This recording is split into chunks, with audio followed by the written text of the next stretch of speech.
దేశంలో 2047 నాటికి గేమ్ చేంజర్గా తెలంగాణ కీలకంగా మారనుందన్నారు రాష్ట్ర IT industrial minister Sridhar Babu. Karimnagar జిల్లాలో 79వ స్వాతంత్ర దినోత్సవ వేడుకలు నిర్వహించారు. పోలీస్ పరేడ్ గ్రౌండ్లో జెండా ఎగురవేశారు మంత్రి శ్రీధర్ బాబు. ఉత్తమ ఉద్యోగులకు ప్రశంసా పత్రాలను అందజేశారు మంత్రి.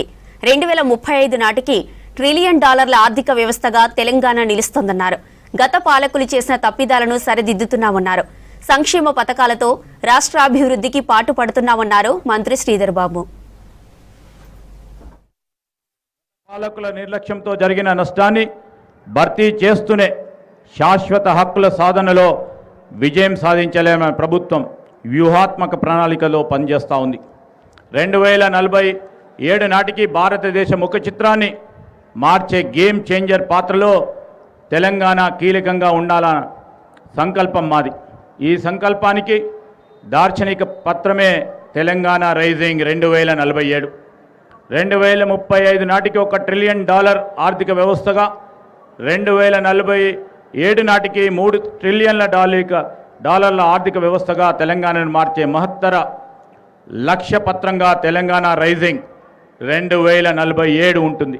ఇది కేవలం ప్రణాళిక కాదు, ప్రపంచ వేదికపై తెలంగాణను సగౌరవంగా నిలబెట్టే సంకల్పం.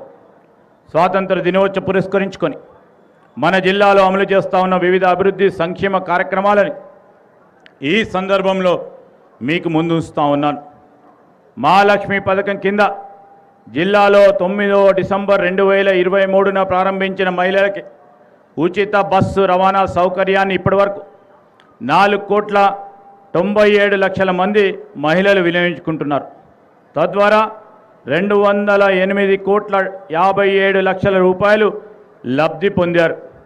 మహాలక్ష్మి పథకంలో భాగంగా మన జిల్లాలో 1,57,120 లబ్ధిదారులకు ఇప్పటివరకు 6,33,737 గ్యాస్ సిలిండర్లను 500 రూపాయలకే సరఫరా చేయడం జరిగింది.